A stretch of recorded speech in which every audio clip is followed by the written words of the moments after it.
시편 40편 10절에서 17절 우리 다 같이 시작. 내가 주의 의를 내 마음에 숨기지 아니하고 주의 신실하심과 주의 구원을 선언하나이다. 주의 자애와 주의 진리를 내가 그 큰 회중 가운데서 숨기지 않았나이다. 오 주여, 주의 온유한 자비들을 내게서 거두지 마시고 주의 자애와 진리로 계속해서 나를 보호하소서. 헤아릴 수 없는 많은 재앙들이 나를 에워쌌고 내 죄악들이 나를 붙들고 있으므로 내가 쳐다볼 수도 없나이다. 그것들이 나의 머리털보다 많으므로 내가 낙심하였나이다. 오 주여, 나를 구하시는 것을 기뻐하소서. 오 주여, 속히 나를 도와주소서. 내 혼을 찾아서 그것을 파멸시키려고 하는 자들로 함께 부끄럽게 하시고 당황하게 하소서. 내가 재앙이 임하기를 바라는 자들로 뒤로 물러가 수치를 당하게 하소서. 내게 아하 아하라 말하는 자들이 그들의 수치의 대가로 인하여 망하게 하소서. 주를 찾는 모든 자들로 즐거워하고 주 안에서 기뻐하게 하시며 주의 구원을 사랑하는 자로 끊임없이 말하기를 주께서 존귀를 받으소서 하게 하소서. 나는 가난하고 궁핍해도 주께서 나를 생각하시나니 주는 나의 도움이시요 구원하시는 분이시니다. 오 주 나의 하나님이여, 지체하지 마소서. 아멘. 시편을 읽으면서 우리는 우리 현재 처해져 있는 고난의 목적이 무엇인지를 알고 나니까 고난에 더 이상 머물러 있지 않고 우리가 힘을 얻어서 이게 하나님 주신 상황이구나, 내가 뭔가 면역을 키우기 위한 한 과정을 내가 보내고 있구나라는 생각이 들어서 여러분들에게 지친 마음을 심신을 일으키게 하고 더더욱 전진하게 만들 것입니다. 전에 제가 알던 목사님 한 분이 참 주일학교 사역을 우리나라에서 아주 잘하시는 분이 계셨어요. 난 그런 주일학교를 처음 봤습니다. 선교지에 있을 때 주일학교 학생들이 와서 우리 사모님하고 저희 교인들이 걱정을 많이 했죠. 야, 이거 많은 애들 어떻게 밥을 다 해야 되나. 여러분, 이걸 이렇게 한번 들어보세요. 그 주일학교가 왔을 때 우리는 밥을 한 적이 없습니다. 그 따라오신 몇 분이 그걸 다 했고, 애들이요, 그렇게 그야말로 훈련생들이었습니다. 나는 그런 주일학교를 본 적이 없어요. 참 잘했었습니다. 왜 그 주일학교 그걸 왜 갑자기 이야기했지? 훈련? 훈련. 예. 그 아이들이 물론 이제 이렇게 율법적이고 그다음 어떤 강압적인 훈련이야 한계가 있겠지만, 그러나 어릴 적부터 하나님을 향한 마음, 그 자세, 아이들이 깊은 은혜는 하나님 성령님께서 터치해야만이 되는 것이지만, 그러나 처음부터 이 마음가짐, 하나님을 향한 그 마음가짐, 그들이 제가 그 목사님이 그 아이들에게 교육시키는 그 방식이 어떤 방식이었냐면은 일단은 교회와 가정, 학교, 이거를 참 소중히 여기고, 가정에서는 부모님, 교회에서는 목사님, 우리가 어릴 적부터 이런 교육이 안 돼 있으면, 우리가 성경을 보면 이런 말씀이 하나, 이게 느닷없이 좀 방향이 이쪽으로 틀어집니다만은, 어떤 말씀이냐면 너희를 가르치는 자를 존중해라. 그래 너희에게 유익이 있다. 이런 말씀이 있습니다. 이 존경과 은혜는 항상 같이 가는 거예요. 우리가 가르치는 사람을 함부로 여기는데 우리가 무슨 은혜를 받을 수 있겠어요? 그렇죠? 그렇습니다. 그래서 이런 훈련과 교육과 이런 것들은 우리가 어릴 적부터 이렇게 교육이 잘 돼 있으면, 그래도 제가 우리 주일학교 애들한테 항상 얘기하는 게, 교회 오면, 지금도 그 얘기를 하는데, 오면 애들 목사님 사모님한테 가서 인사시키고, 아셨어요? 아직도 그걸 못해. 그거 여러분들 나중에 다 돌아옵니다. 예? 제발 하라고 할 때 하세요. 오면은 어른들한테 인사할 줄 알고 목사님께 인사를 해라. 여기는 어른이 이런 분이 있다. 이런 게 없으면 아이들이 자기 중심으로 세상을 보게 됩니다. 아시겠습니까? 자기 중심으로 보게 되면 그거 나중에 머리가 크고 굳어지면 안 고쳐져요. 항상 스승이 없으면, 우리는 그 스승을 존경하지 않으면 배울 게 하나도 없습니다. 사단이 하는 방식은 제가 저번 주에 말씀드린 것처럼 이스라엘이라는 나라를 없애서 성경이 저런 저주받은 인간들이 쓴 책이다라고 이렇게 인식을 시켜버리는 거예요. 그러면 여러분 성경에 이스라엘을 볼 때마다 욕만 하죠. 이 못된 놈들, 아유 이놈들, 아유 이래도 말라기 가보니까 이렇구나, 이런 얘기만 할 줄 알지 그 말라기에 있는 그 사람들이 나라는 걸 어떻게 알겠어요? 이스라엘 욕하고 말았죠. 그건 우리에게 거울로 주는 건데 거울이 안 되잖아요. 이스라엘이라는 손가락질만 할 줄 알지 그것이 나라고 생각을 못한다 이 말이에요. 아시겠습니까?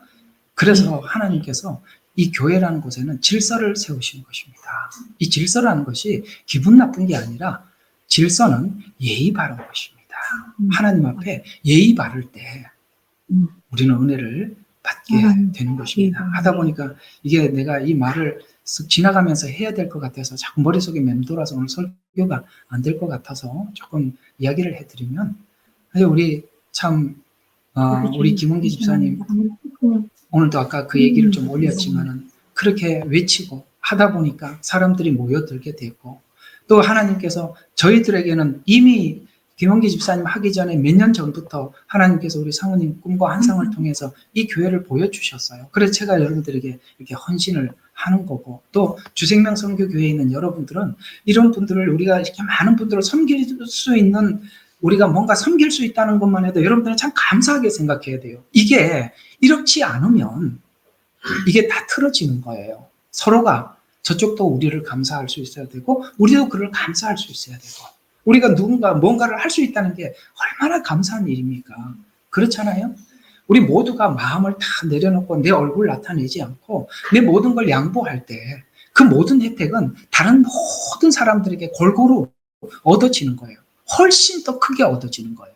내려놨을 때 주님이 하늘 보좌를 버리고 이 땅에 오셔서 당신이 십자가의 죽으심으로 인해서 온 인류가 지금도 구원받는 것처럼 한 사람의 그 낮아짐과 섬김과 희생이 그 뒤에 열매와 결과는 아무도 예측할 수 없는 열매를 하나님이 준비하고 계시는데, 그걸 사단은 자기 주장을 하고 내 거야, 내가 했어, 내가 내 말을 들어야 돼, 이렇게 가버리면 하나님께서 준비하신 그 아름다운 것들이 자꾸 무너지는 거예요.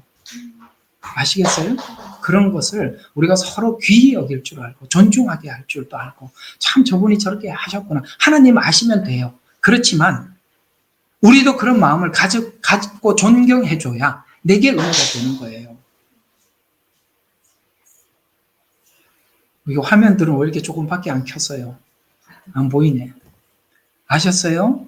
그런 게 굉장히 중요한 겁니다. 예. 여러분, 그래서 우리가 서로 간에 그 희생도 알아줄 줄 알아야 되고 고맙게 생각할 줄도 알고 하나님이 이렇게 준비하셨구나라는 것에 대해서 감사할 수도 있어야 되고, 사실 저희 교회도 우리가 가지고 있는 헌금으로 제가 이렇게 한국에 가서 또 이렇게 여러분들 만나고 또 말씀 전하고 또 가서 하나님 주신 마음 나눠주고, 이게 얼마나 귀한 선교예요. 얼마나 귀한 사역입니까? 우리 모두 다 이걸 귀하게 여길 수 있어야 되는 거예요. 아시겠죠? 예. 대답을 하시라. 예. 예. 자, 오늘은 이제 시편 40편이 굉장히 오랜 시간 여러분들과 함께 나누어지게 되는데요. 여러분 이제 이렇게 생각을 하셔야 돼요. 시편은 개인의 체험을 통해서 하나님이 주신 마음을 알아가는 겁니다. 그걸 이제 교리를 세워간다, 이렇게 표현을 할 수 있겠습니다. 교리라는 것은 뭔가 이렇게 말씀이라는 것이 널브러져 있지만 널브러져 있는 말씀을 체계적으로 이렇게 체계화시키는 것을 교리를 나쁘게 생각하지 마세요. 원래는 교리가 그런 의미가 있어요. 성경에 보면 예수님께서 물이 포도주로 변한 사건이 어떤 이야기냐면, 물이라는 것은 섞여 있는 거예요. 맞죠? 물이라는 것은 이렇게 한 통에 섞여 있잖아요. 그걸 통에다가 12항아리에다 나누지요. 이게 교리예요. 말씀을 나눌 수 있어야 돼요. 구원, 교회론, 아시겠어요? 재림론, 이런 것들을 나누는 거예요. 그래서 시편은 체험을 통해서 하나님께서 하나님이 이런 분이시구나 라는 것을 배우는 겁니다. 체험을 통해서. 아직 이때는 로마서가 나오기 전이잖아요. 각자 체험을 통해서 하나님께서 그걸 가르쳐 주는 것이 시편이에요. 그래서 우리는 우리 후대를 살아가고 있는 우리들이 받는 축복은 뭐냐면 로마서라는 교리 체계를 알고 시편을 다시 역으로 올라가 보니까 여기 있는 내용들이 지금 로마서에 나와 있던 이 교리들이 바로 우리가 겪고 있는 이런 거구나. 여긴 체험이니까. 이쪽은 교리니까. 아시겠어요? 우리는 둘 다 왔다 갔다 할 수 있는 것이 성경을 지금 우리가 한 권을 다 가지고 있는 66권을 가지고 있는 우리의 축복이라 이 말입니다. 아시겠죠?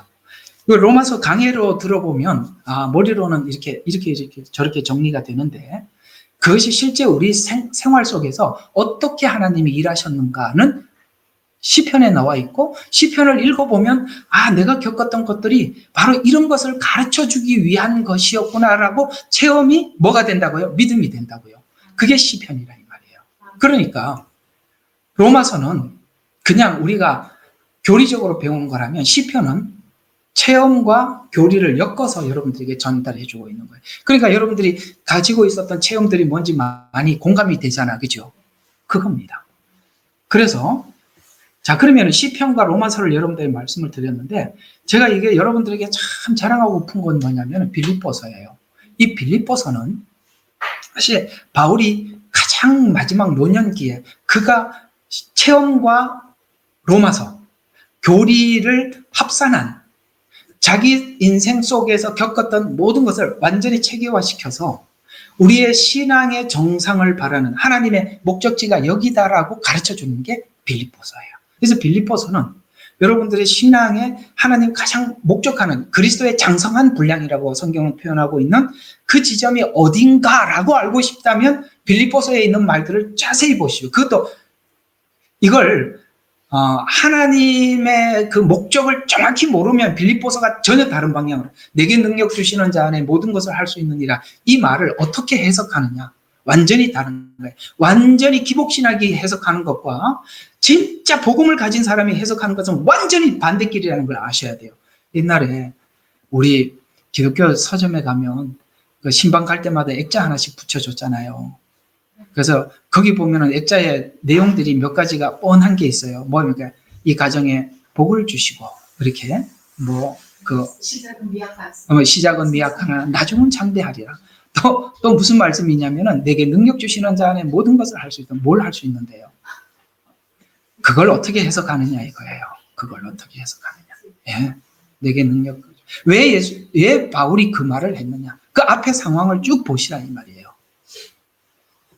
굉장히 깊고 깊은 신앙입니다. 우리가 그걸 제대로 볼 줄 안다면 여러분들 하나님이 목적하시는 지점이 어딘지 여러분들 알고 가는 것이죠. 그래서 이 빌립보서는 말씀하는 방향을 잡고 이 방향이 굉장히 중요합니다. 여러분 이런 게 있어요. 여러분 성경을 백독을 해도 하나님이 목적하시는 목적지, 정거장을 모르고 읽어버리면 읽는 게 손해예요. 안 읽는 게 나아. 차라리. 그리고 알려고 하지 마. 그냥 알고만 이런 내용이 있더라라는 정도만 알지 그걸 가지고 여러분 스스로 체계화시키지 마. 왜냐면요. 하나님께서 이런 게 있어요. 왜 하나님께서는 교회라는 걸 세우시고 당신의 종들에게 설교를 하라고 했을까요? 만약에 하나님께서 개개인에게 직접 가르쳐주면 우리 모여서 함께 얘기하면 다 틀립니다. 안 그래요? 나 하나님 앞에 이 내용 이렇게 해석받았어. 나는 이렇게 해석받았어. 여러분 하나님 무질서의 하나님이 아니거든요.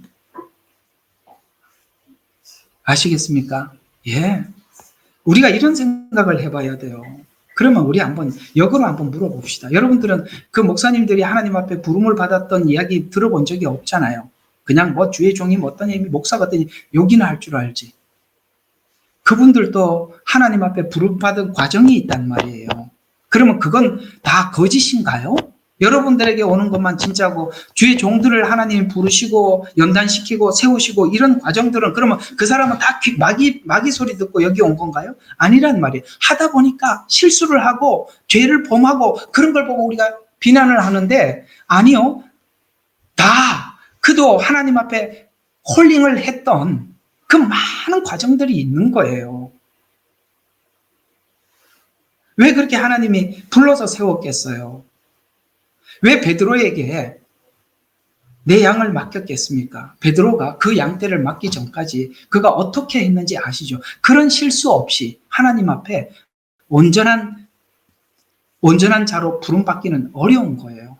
다 그런 과정, 여러분에게도 있고 누구에게나 있는 거예요. 우리는. 아시겠어요? 그래서 우리가 하나님이 목적하신 방향을 모르고 아무리 성경을 읽고 그걸 막 억지로 해석을 하기 시작하면 여러분 회개망측한 해석이 나오는 거예요. 정말 그렇게 표현할 수밖에 없어요. 회개망측해요. 해석하는 걸. 제가 얼마 전에 어디 가서 어떤 여자분 얘기를 하는데 자기는 목사를 가르치는 게 자기 사명이래네. 성경을 해석하는 거 지저분해서 들을 수가 없어요. 화가 나서. 그리고 말도 하기 싫어요. 너무 자기 주장이 뚜렷해서. 그래서 주여, 이건 정말 하나님께서 직접 다루지 않고는 절대 해결이 안 되겠구나. 그렇게 무서운 겁니다. 방향이 중요한 거예요. 많이 읽고 그런 게 중요한 게 아니라 하나님이 뭘 목적하시는지, 주님이 어떤 분인지 모르고 읽어버리면, 네? 여러분, 바리새인들과 서기관들이 성경을 얼마나 잘 알아요. 그러나 거기에 하나님이 원하는, 목적하는 바에 대해서 그 방향으로 이해하는 사람이 없었단 말이에요. 그러니까 정말 이상하지 않습니까? 그래서 하나님은 그런 식으로 일하는 방식을, 종을 세우고 종을 통해서 전하고 그 다음에 하나님께서 양육하고 이러는 방식을 옛부터 사용했고 지금도 변함없이 그 방식대로 그대로 진행 중이에요. 뭐가 마지막 때 다 사도가 되고 선지자가 돼야 돼요. 이게 말 안 하려고 그러다가. 그럼 성경이 뒤집어졌습니까? 여러분들 그러면 신사도예요? 말 같지도 않는 소리. 이번 주 토요일 날 이상하게 요즘 은사 공부하면서 사실 내가 오늘도 누군테 그런 얘기를 했습니다만 저번 주 토요일 날 저녁에 은사 공부를 내가 여러분들이 다 알아듣지 못하는 걸 내가 어떻게 이거 설명하면 이 사람들이 알아들을까 하고 참 하루 종일 걱정했었어요. 들어봐야 여러분들이 잘 모르거든요, 그 얘기. 근데 이번 주간에 하나님이 교육을 잘 시키고 이번 주 토요일 날 딱 들어보면 그런 거구나 하고 알 겁니다. 그래서 내가 속으로 내가 얼마나 여러분들을 사랑하는지 하나님이 실습도 이렇게 시키시는구나. 예. 여러분, 그리고 잘못 받은 분 정말 하나님 앞에 기도해야 합니다. 정말 이거 보통 문제가 아닙니다. 예. 자, 봅시다. 그래서 이 방향이 중요하다. 자, 성화는 하나님의 은혜를 입은 자가 자발적으로 하나님과 수준에 맞춰 나가는 과정이에요. 아시겠어요? 하나님께서 왜 은혜를 주시고 그렇게 하는, 성경에 이런 말씀이 있어요. 내가 하나님께서 우리에게 은혜를 주심은, 그 뒤에 여러분 뭐라고 나와 있죠? 한번 외워봐요. 하나님의 은혜를 주심은 뭘 하려 하심이라 이렇게 나와 있는데 그게 뭐죠? 은혜를 주심은 뒤에 뭐라고 나와 있죠? 고난도 함께 받게 하려 함이라. 여러분, 은혜를 딱 받으면 뭐가 준비되어 있다고요? 하나님이 주시는 훈련이 준비되어 있어요. 고난이 준비되어 있는 것입니다. 그 고난을 통해서 뭘 가르치려고 그러죠? 순종. 그렇죠. 순종을 가르치고 은혜를 가르치려고 하니까. 여러분, 그래요. 맞아요. 순종은 맞는데 그건 조금 더 수준 높은 대답은 은혜를 가르치려고 하는 것입니다. 왜 그게 은혜를 가르치는 거냐? 우리가 실제 고난을 당해보지 않으면 예수님께서 우리를 위해서 뭘 했는지 이론상 아는 거죠. 오해를 받아봐야 주님이 오해를 받았을 때 마음이 이랬겠구나. 그럼 그걸 하게 하려고 그걸 준비해 놓은 겁니다. 그래야 그 은혜가 나를 성화시키거든요. 그 은혜를 내가 느껴야 되는 거예요. 그래서 성화시키는 거예요. 그래서 하나님께서 그 수준을 맞춰 나가는 과정인데 로마서 8장 30절에 보면 이 구원의 단계를 3단계로 설명을 하고 있어요. 최종적으로 뭐라고요? 영화예요. 영화. 자, 이 영화. 우리가 지금 기대하고 소원하고 바라는 것은 영화거든요. 자, 이게 이렇게 로마서 8장 30절에 이렇게 말합니다. 하나님께서는 부르시고 하나님 예정한 사람들을 부르시고 불러서 어떻게 하고요? 의롭게 하시고 의롭게 한 자들을 영화, 이게 하나님의 최종 단계. 그러니까 하나님은 우리를 인도하시는 방식이 영화를 생각하고 인도하시는 거예요. 아시겠어요? 우리는 지금 당장을 생각하게 되고 영화를 생각하는데 그 영화는 누구만이 그 영화의 단계에 들어가느냐면 하나님의 은혜를 사랑을 입은 자만이 가능해. 왜냐하면 천국에 가면 선악과가 있는 게 아니라 예수님의 보호자가 있어서 그걸 볼 때마다 이 구원을 생각하는 사람만이 그 안에서 함께하는 거예요. 아시겠어요? 그래서 하나님께 돌리는 찬양과 감사가 립 서비스가 아닌 거예요. 진심인 거예요. 그래서 하나님은 그걸 생각하고 오늘 우리를 성화시키는 거예요. 영화를 생각하면서 성화시키는 거예요. 이게 중요해요. 근데 우리가 어떤 이야기가 빠져버리냐면 복음에서 우리 한국 교회 복음에서 빠진 게 뭐냐면 십자가 예수를 믿으면 영화로만 생각하는 거예요. 그 가장 중요한 성화를 빼놓고 설명을 한다 이 말이에요. 우리가 십자가 복음을 설명하는 이유도 우리가 그리스도를 닮기 위한 성화를 위해서 가르치는 거죠. 거듭난 것이 예수님을 닮아가라. 왜? 그분과 함께 영원히 살아야 되니까. 영화니까. 하나님 그걸 위해서 여러분 우리가 죄인으로 왔잖아요. 어두운데 완전히 이런 데서 살다가 그 거룩하신 주님 앞에 구원을 받았는데 우리가 이 너무나도 이 높은 이 격차를 우리가 십자가에서 영화로 바로 넘어가는 거예요. 여러분, 아니 같이 살아도 뭐가 좀 이게 통해야 되는 거 아닌가요?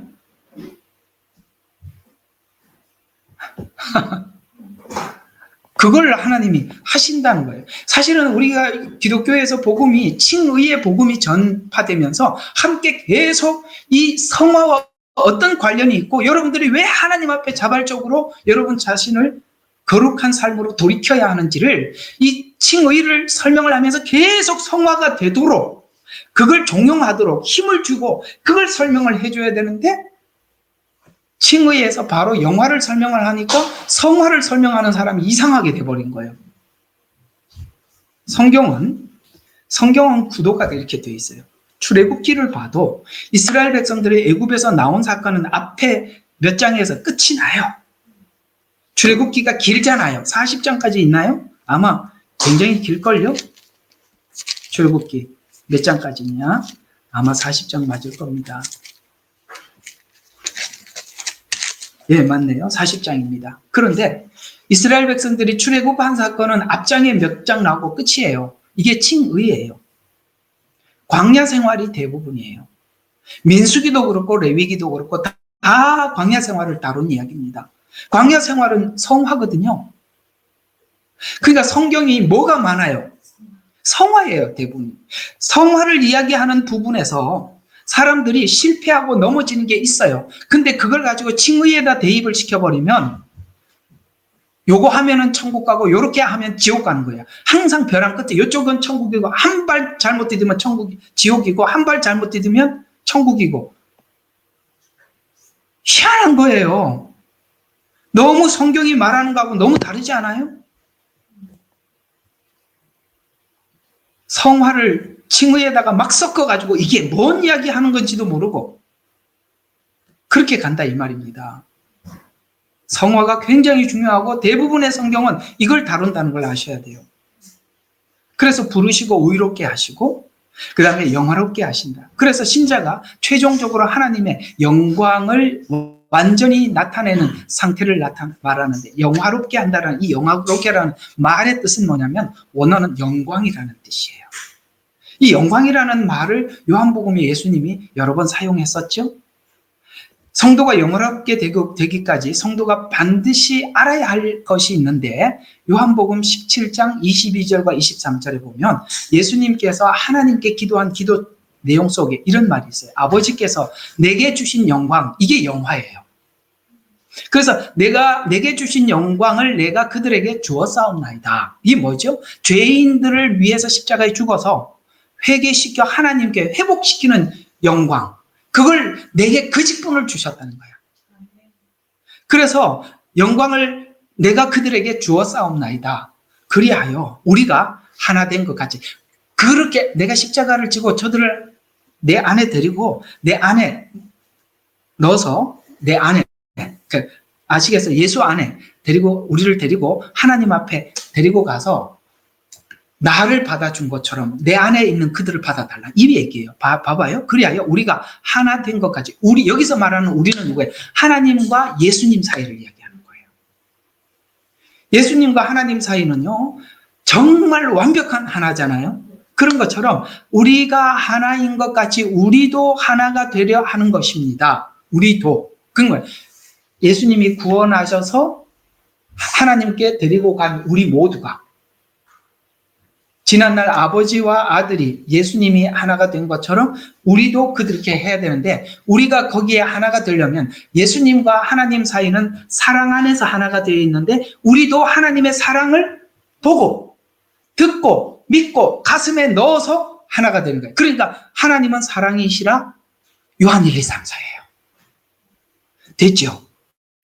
뭘로만이 하나가 된다고요? 사랑 안에서만이 하나가 되는데, 이 사랑을 입어야 우리가 그 안에서 하나가 되는. 그래서 예수님이 그렇게 기도하는 거예요. 그리스도와 하나 되고 하나님과 하나 되고 성도 안에서 하나가 돼서 내가 그들 안에 또 아버지께서 내 안에 계심을 그들로 하나로 온전하게 하셔서 아버지께서 나를 보내신 것과 나를 사랑하신 것처럼, 하나님이 예수님을 사랑하신 것처럼 그들을 사랑하신 것을 세상을 알게 하려 하여서 그 사랑을 안 우리가 주님 앞에서 하나가 된다 이 말이에요.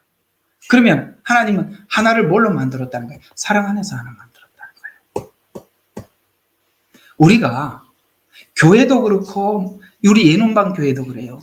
우리 모두가 하나 되려면 남을 긍휼히 여길 줄 알고 사랑할 줄 알고,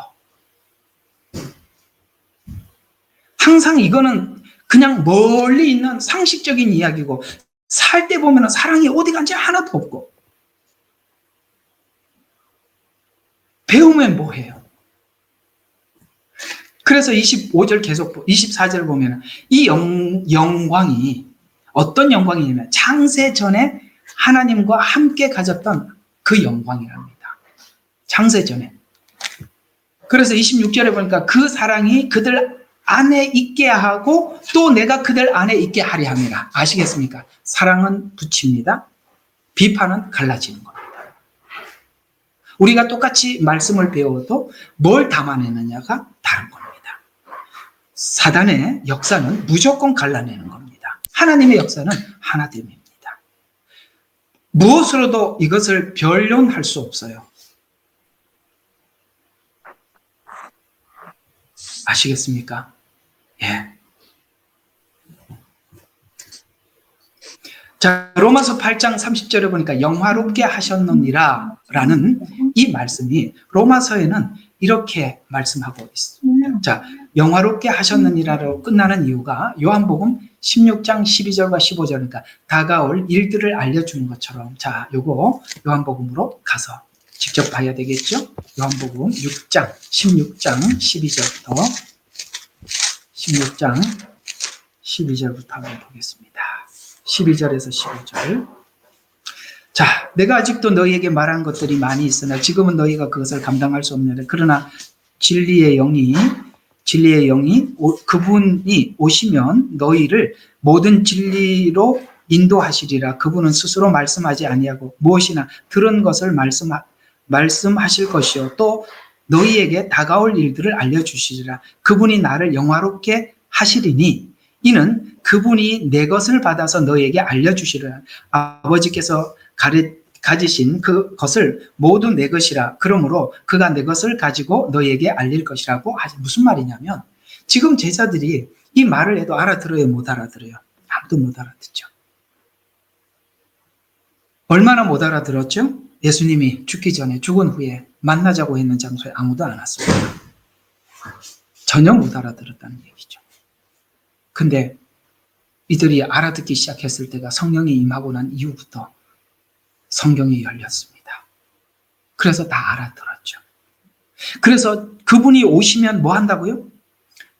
그분이 나를 영화롭게 하시리니 이는 그분이 내 것을 받아서 너에게 알려주심이라. 참 이 하나님은 하나님의 하나됨과 연합은 이렇다라고 이야기를 하는데요. 예수님께서 십자가에 죽으셔서 하나님께서 그를 살리심으로 예수님을 영화롭게 하셨어요. 아시겠어요? 하나님이 예수님을 영화롭게 하셨어요. 그리고 성령님이 오셔서 예수님이 왜 그렇게 사셨는지, 왜 그렇게 하셨는지 성령님이 알려줌으로 인해서 성령님이 예수님을 영화롭게 하죠. 이해가 가요? 자기 스스로 영화롭게 한 적이 없다 이 말이에요. 예수님은 오셔서 하나님을 영화롭게 했고, 하나님은 예수님을 십자가에 죽은 예수님을 살리셔서 영화롭게 했고, 스스로 영화롭게 된 게 아니에요. 그리고 성령님이 오셔서 예수님의 것을 알려줌으로써 영화롭게 하시고. 이게 무슨 이야기입니까? 사단은 자기 스스로 자기를 영화롭게 해요. 그러나 하나님은 하나님의 방식대로 서로를 높여주는 거예요. 서로의 희생을 귀하게 생각해 주는 거예요. 그걸 고맙게 여겨주는 거예요. 사단은 자기를 왜 안 높이냐라고 이야기하지요. 하나님은 그렇지 않단 말이에요. 그래서 예수님이 이렇게 말씀하신 겁니다. 나는 섬기려 왔고 많은 사람들의 대속물을, 내 생명을 대속물로 주기 위해서 오셨다. 근데 그걸 섬기고 있다는 것을 아무도 몰랐어요. 어디까지 섬겨주셨냐면 자기 생명을 주는 데까지 우리를 섬겨주신 거예요. 그런데도 누구도 알아주지 않았어요. 누구도 예수님을 영화롭게 하지 않았다는 거예요. 그러나 하나님께서 살리심으로 영화롭게 되셨고 성령님께서 그 비밀을 열어주심으로 우리는 하나님께 감사한 겁니다. 만약에 성령님께서 우리에게 그 예수님의 복음의 비밀을 열어주지 않았더라면 우리는 예수님께서 우리를 위해서 한 일을 아무도 몰랐을 거예요. 우리는 그걸 예수님을 통해서 성령님의 계시를 통해서 듣고 알게 되었고 그것이 우리에게 어떤 일이었는지 알고 말할 수 없는 감사와 영광과 찬양을 하나님 앞에 올려드리는 거 아니겠습니까? 오늘 불렀던 찬양처럼 나 같은 죄인 살리신 주 은혜 놀라와 잃었던 생명 찾았고 광명을 얻었네. 여기에 뭐 한마디 빼놓을 게 있겠어요?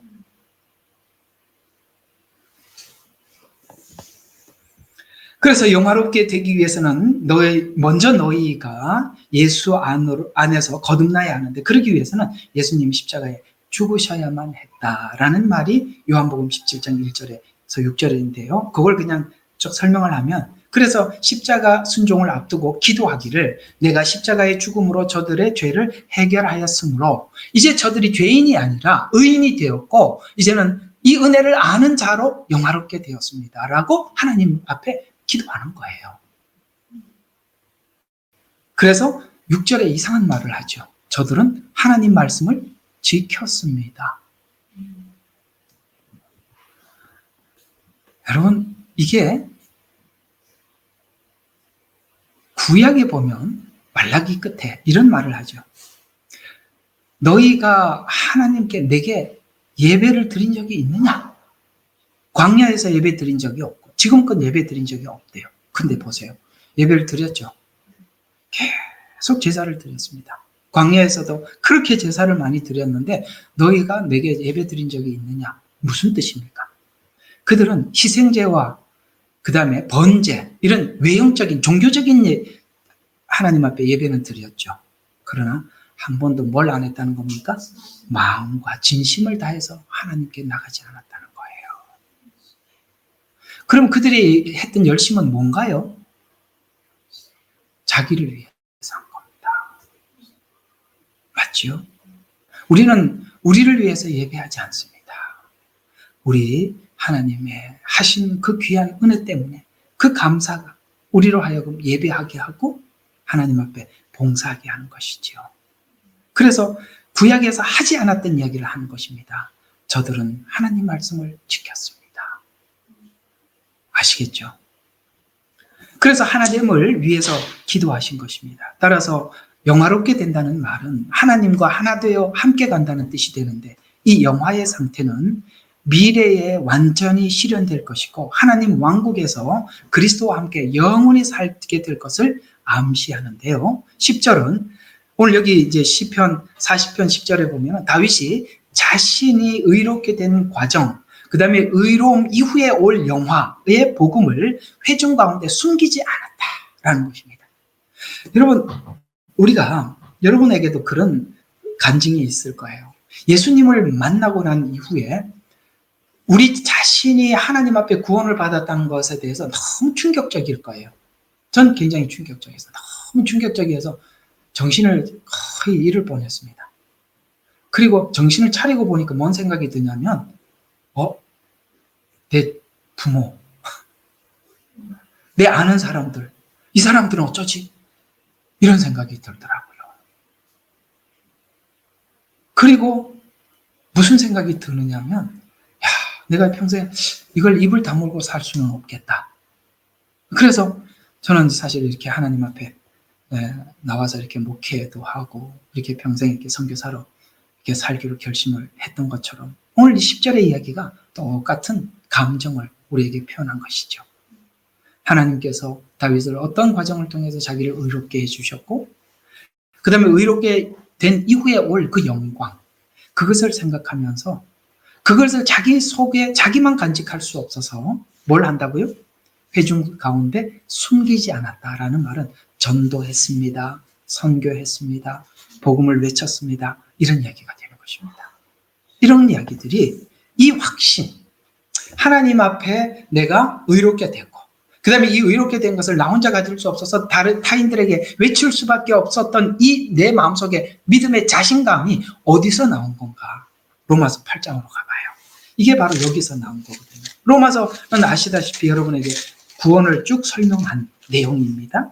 여러분에게도 이 말씀이 여러분에게 믿음에 대한 확고한 자신감이 되기를 주의 이름으로 축원합니다. 오늘 여기 무엇 때문에 이렇게 자신감이 생겼는지 로마서 8장 31절부터 34절을 보면 그렇다면 이 일에 대하여 우리가 무슨 말을 하리요? 우리의 하나님께서 우리를 위하신다면 누가 우리를 대적하리요? 얼마나 자신감이에요. 그렇죠. 하나님이 나를 위하고 있어요. 누가 나를 대적할 거예요? 나는 세상에 두려움이 없는 거예요. 그 박한수 목사님 저기 와서 저하고 여기 한참 이야기했었어요. 근데 그 박한수 목사님이 저한테 그런 이야기를 하시더만요. 제가 간증을 짧게 하시는데 내가 그렇게 학교 다닐 때 예수님을 만났는데 딱 예수님 만나고 난 뒤에 사라진 게 하나가 뭐냐면 겁이 없어지더라는 거예요. 그러니까 이 사람이 겁이 없으니까 저렇게 외치고 있는 거예요. 자기는 겁이 하나도 안 난대. 뭐가 아무것도 겁이 안 난대. 그래서 이 말이에요. 봤죠? 금방. 하나님이 우리를 위하신다면 누가 우리를 대적하려? 두려움이 없는 거예요. 그러면서 자기 아들을 아끼지 않고 왜 그게 두려움이냐? 하나님이 나를 얼마나 사랑하는지 안다 이 말이에요.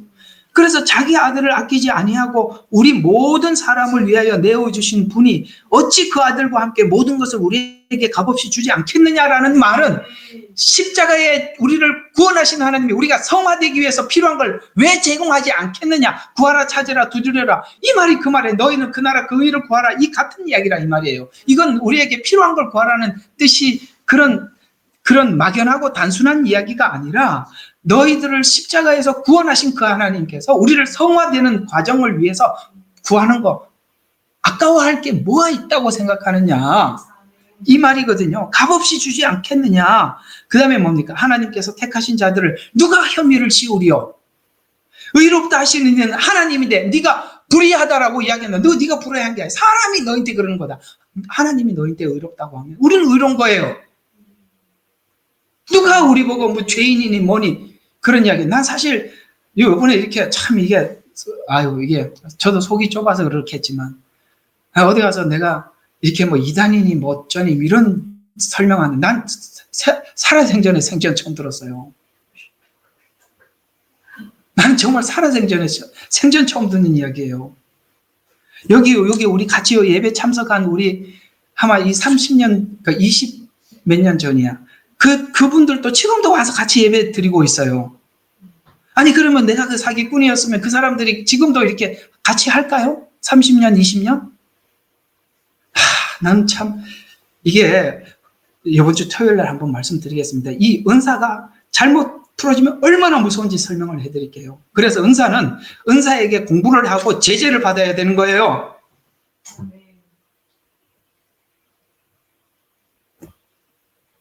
어쨌든 계속 한번 봅시다. 그런 자신감. 누가 정죄하려? 죽었다가 다시 살아나신 분은 그리스도시라. 그분은 또한 하나님 오른편에 계셔서 우리를 중보하시느니라.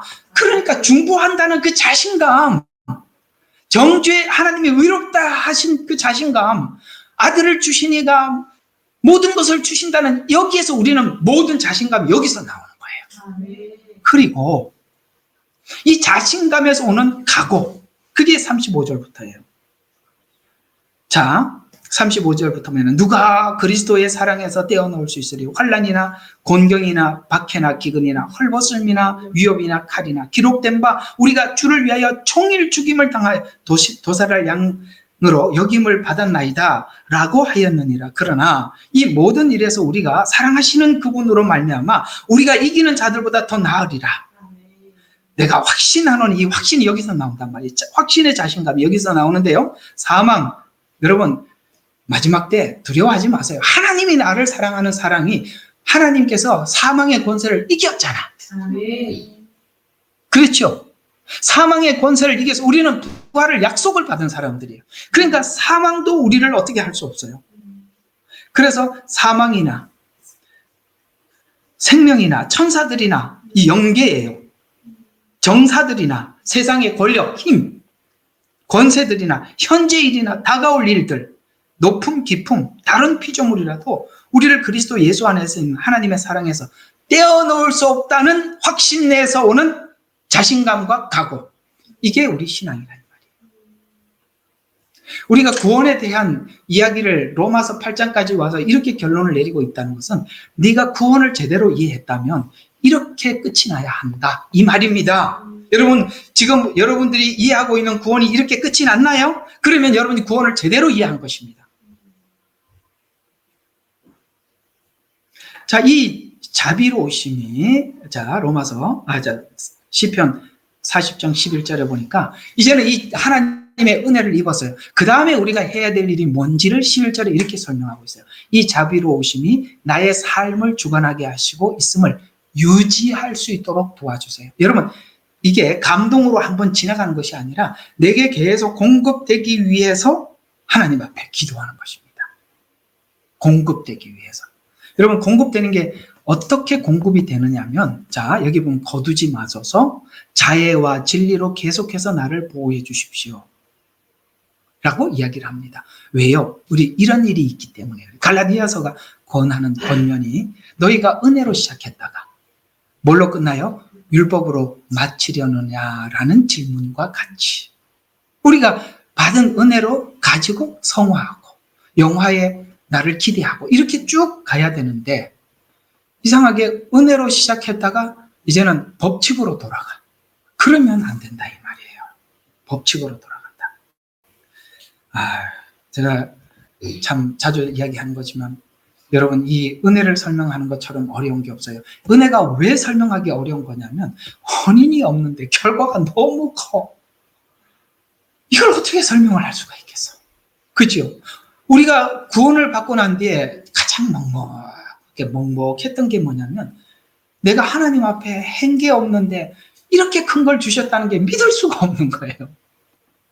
여러분 어때요? 제 말 공감하세요? 우리가 하나님께 한 게 아무것도 없는데 하나님이 내게 주신 은혜가 이렇게 크다는 걸 내가 이게 받아들일 수가 없는 거예요. 이게 과연 사실이냐? 사실은 맞는데 원인이 너무 없는 결과. 근데 왜 그렇게 구원하셨는지 아세요? 누구든지 자랑치 못하게 하려고요.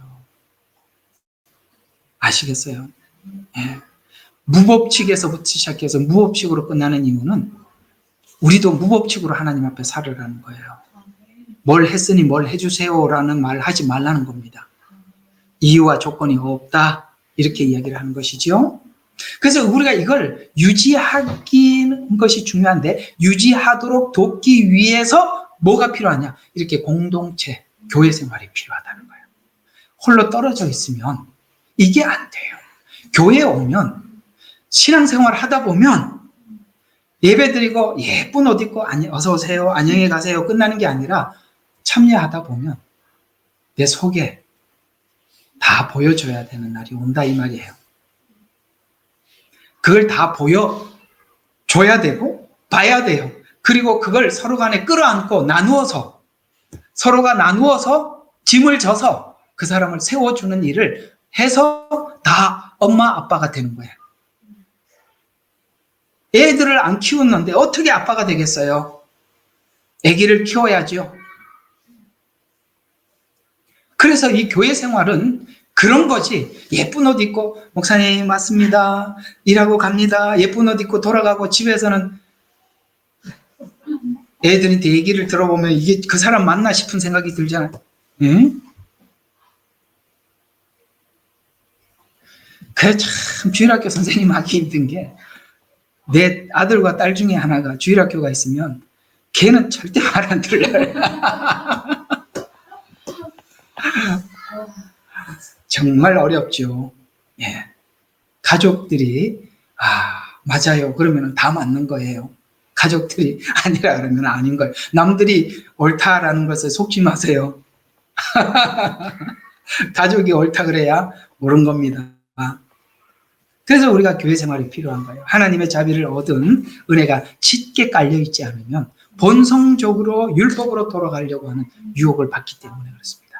오늘 이 본시의 저자인 다윗이 느꼈던 은혜의 경험을 갈라디아서에서 잘 지적하고 있죠. 자비로우신 하나님의 은혜로 자비로우심으로 자유케 된 진리를 그걸 계속 지켜나가고 보존하라는 거예요. 이게 참 어렵죠. 우리가 여러 번 돌아갔다. 그래서 우리는 율법으로 갔다, 은혜로 갔다. 율법으로 갔다, 은혜로 갔다. 근데요, 어디가 안정감을 느끼는지 아세요? 율법이 안정감을 느껴요. 왜냐하면 내가 하나님 앞에 제시한 게 있잖아. 그걸로 안정감을 느끼는 거예요. 그건 세상이 하는 방식이에요. 아시겠습니까? 그런데 그걸 거기 갔다가 안정감을 느꼈는데 그 안정감이 아니라는 걸 또 느끼고 또 은혜로 넘어와. 그걸 반복하면서 이쪽으로 옮겨져 가는 거예요. 이 시간도 하나님께서 허락하는 시간이 그게 둘째 아들 삥 돌아서 온 이야기입니다. 그래서 하나님께서 믿음의 기초에 은혜를 깊이 심어두기를 바라는 것은 죄와 의 사이에서 의의 가치와 깊이를 심어두기 위해서. 그래서 오늘 여기 이 의에 대한 은혜만큼 은혜가 주관하는 삶을 살 수 있기 때문에 그래서 로마서 12장 1절이다. 하나님의 자비하심으로 권고하시노니 그 자비로우심이 계속 보호하고 있다는 증거를 네가 그걸 유지하기 위해서 섬기면서 살아라 라는 권면이 그 얘기예요. 한번 뭘 어떻게 살아라고 하는지 한번 봅시다. 12장 한번 봐요. 여러분들이 이렇게 사는 게 여러분을 보호하는 거라고요. 여러분 자신을 지킬 수 있는 거라고요. 그래서 6절부터 8절을 보면 12장 6절 8절 이렇게 살 때 우리가 우리 자신을 지킬 수 있답니다. 그러므로 우리에게 주어진 은혜에 따라 가진 은사들이 다르니 예언이면 믿음의 분량대로 예언하고 섬기는 일을 맡았으면 섬기는 일로 가르치는 자는 가르치는 일로 권면하는 자는 권면하는 구제하는 자는 성실함으로 지도하는 자는 근면함으로 자비를 베푸는 자는 즐거움으로 할 때 여러분 자신을 지킨다는 거예요. 할 때. 아무것도 안 하면 내가 지키는 게 아니라 뭔가를 할 때 지키는 거예요. 할 때 우리가 성숙하는 거예요. 할 때 우리가 자라나는 거고 하나님 마음을 알아가는 거예요. 맞죠? 그래서 다 부모 마음은 애 놓고 키워봐야 알지. 그렇죠? 부모 마음은 그때 가야 아는 거지요. 예, 그런 것처럼 하나님께서 이렇게 할 때, 섬길 때 너를 유지할 수 있고 지킬 수 있다. 9절과 16절에 계속 이어서 보면 이렇게 말씀하고 있습니다. 9절부터 사랑에는 거짓이 없게 하라. 악을 증오하고 선에 연합해라. 형제로 서로 다정하게 사랑하고 서로 존경하기를 먼저 해라. 일에는 게으르지 말고 영안에서 열심을 내어 주를 섬기라. 소망 가운데 즐거워 환난 중에 참고 꾸준하게 기도하고 성도 필요에 서로 나눠주고 대접하게 박해하는 자를 축복하고 쭉쭉 이렇게 할 때 우리가 아까 말씀드린 은혜를 유지할 수 있다는 거예요. 우리는 본성적으로 반대쪽으로 가죠. 본성적으로 요대로 안 되죠. 우리 본성적으로는 반대쪽으로 가는데, 이렇게 할 때, 남을 섬길 때, 베풀어 줄 때, 용서해 줄 때, 하나님께서 내게 주신 은혜를 계속 내가 기억하도록 주신다는 거예요. 아시겠어요? 용서해 줄 때, 용서받은 은혜를 유지할 수 있는 거예요. 그러라고 하나님께서 그런 상황들을 주셔서 아프지만 용서해 줌으로써 지난날 용서받은 은혜를 다시 채우는 거예요. 17절과 21절에 그리스도 밖에 있는 인간관계를 통해서 주신 은혜를 지켜내라. 그러니까 교회 안에서, 그 다음에 교회 밖에서, 모든 삶의 영역 안에서 그렇게 할 때 우리 자신을 지켜낼 수 있다. 그래서 로마서 12장에서 권면하는 이 내용의 핵심은 자신을 지키는 일을 교회 공동체 안에서 성도들과 함께하는 생활 가운데 지켜낼 수 있다는 말입니다. 그래서 우리가 살다 보면 이런 것도 보고 저런 것도 보는데, 보여준 사람도 죽으라고 교회에 나와야 되고, 짐을 지고 있는 사람들도 죽어도 교회에서 해결해야 되는 거예요. 진정한 믿음과 용기는 그럴 때 피하지 않는 겁니다.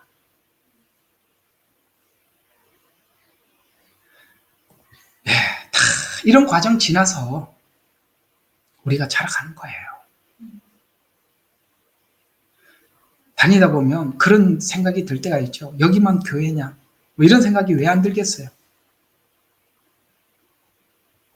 그래도 하나님께서 보내준 교회 다니세요. 하나님께서 그 교회에서 할 일이 있다고요. 하나님께서 이렇게 혹독하게 훈련을 시킬 때 정말 아프더라고요. 저도 양 겪었겠어요. 정말 심하게 너무 힘들었어요. 교회 간다는 게. 그래도 가야죠. 이를 악물고 가야죠. 그랬더니 정말 깊게 해결 안 되어 있는 부분들을 하나님께서 해결하시더라고요. 부끄러울 게 뭐가 있겠습니까? 꺼내놓으면 다 그 사람이 그 사람이에요. 서로 조금 다른 걸 가지고 있는 거지. 그죠? 뭐가 다르겠어요? 음흉하게 교만한 사람하고 드러나게 교만한 사람하고 뭐가 달라? 음흉하게 음란한 사람하고 음란한 사람 뭐가 달라? 누구는 감추어서 죄를 짓고 누구는 실력이 없어서 드러난 거라고. 우리 특별히 정죄할 사람이 없다는 것 아시겠죠? 나누지 맙시다.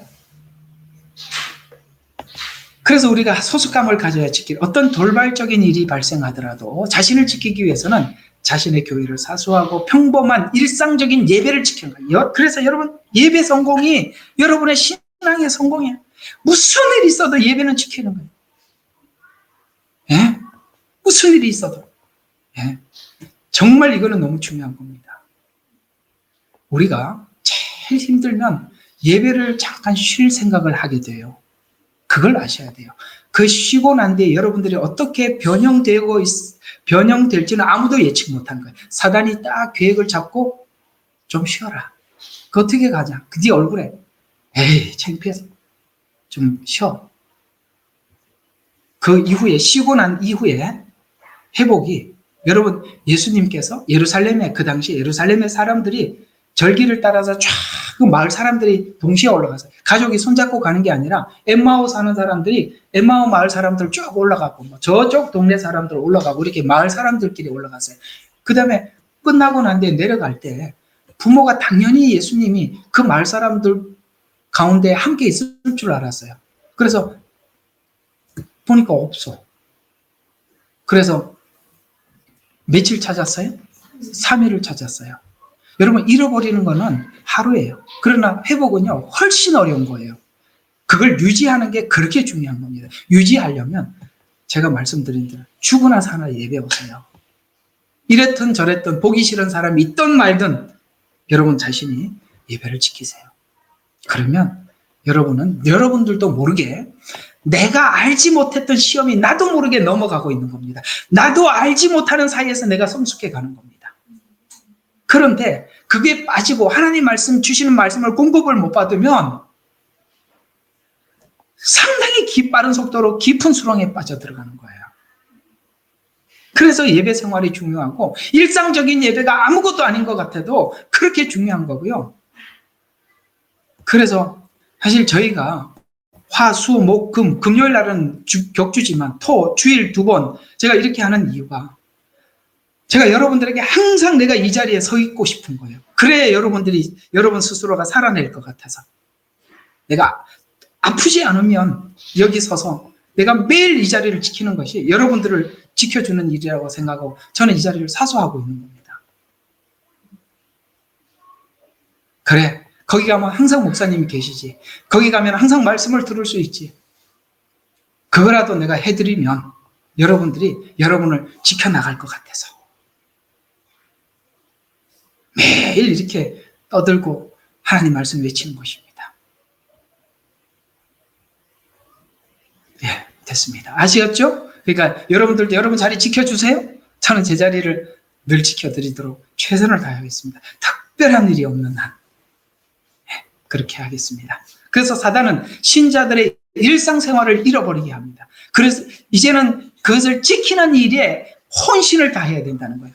그래서 사단이라는 말의 뜻은 자기 자리를 떠난 자라는 말이에요. 그 말은 굉장히 의미가 깊어요.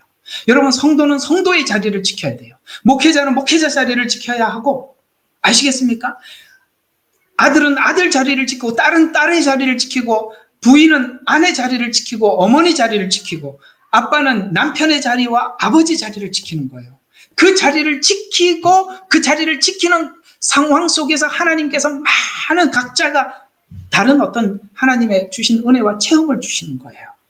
그러나 이 자리를 떠나면 여러분, 자유의 여신상이 갑자기 손을 들고 나오는 바람에 여자들이 다 쫓아나와갖고 사회가 이렇게 혼란스럽게 된 거예요. 이게 여성 해방 신학이에요.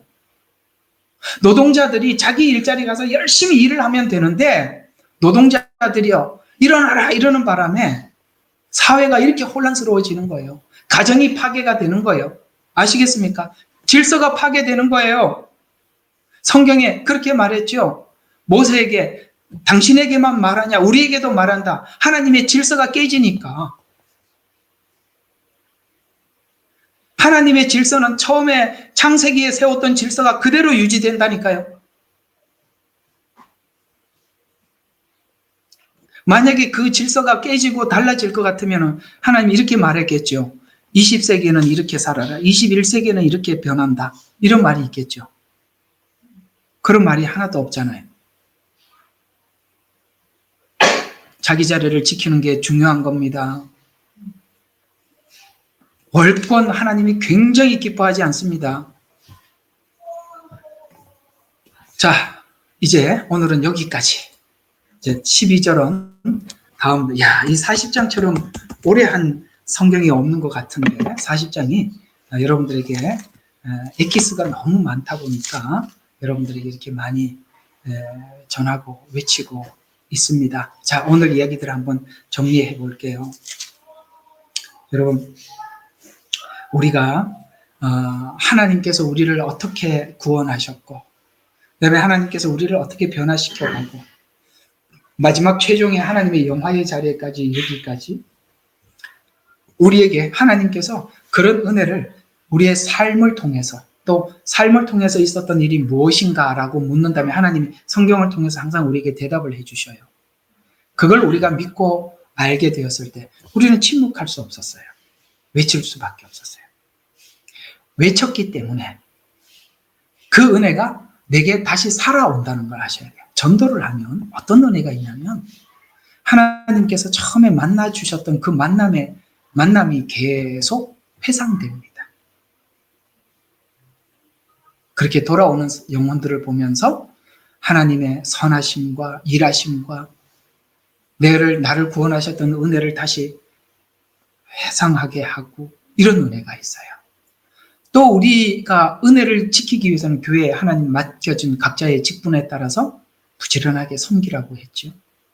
그 부지런하게 섬길 때, 하나님의 몸된 교회를 섬길 때 하나님의 그 몸된 교회의 소중함과 함께 그리스도의 소중함을 느끼는 거예요. 섬겨줄 때 그 섬김을 받은 자가 하나님께 섬김을 받은 일로 인해서 회복되어지고 새로워지는 이 은혜를 보면서 또 거기에 대해서 하나님의 은혜를 경험하는 거예요. 아시겠습니까? 여러분들이 무슨 일을 하고 예배, 맡겨진 직분, 그 자리에서 떠나지 않고 충실하게 갈 때 오늘 여기 그 은혜를 유지하는데 하나님께서 도움을 주신다라는 것이 오늘 여러분들에게 전한 말씀의 핵심입니다. 오늘 이 말씀을 여러분들 함께 마음에 잘 가두어서 돌아가시면 감사하겠습니다. 우리 오늘 들은 말씀을 생각하면서 우리 함께 한번 기도하도록 하죠. 우리는 역사상 가장 중요한 시점을 지나고 있습니다. 하나님께서는 하나님의 일을 하시기 전에 사람을 준비시키셨음을 우리가 알고 있습니다. 하나님 말씀은 마지막 때에 대추수, 대부흥의 때가 있다고 분명히 예언하고 있습니다. 아멘. 하나님의 말씀이 그대로 성취될 것을 믿습니다.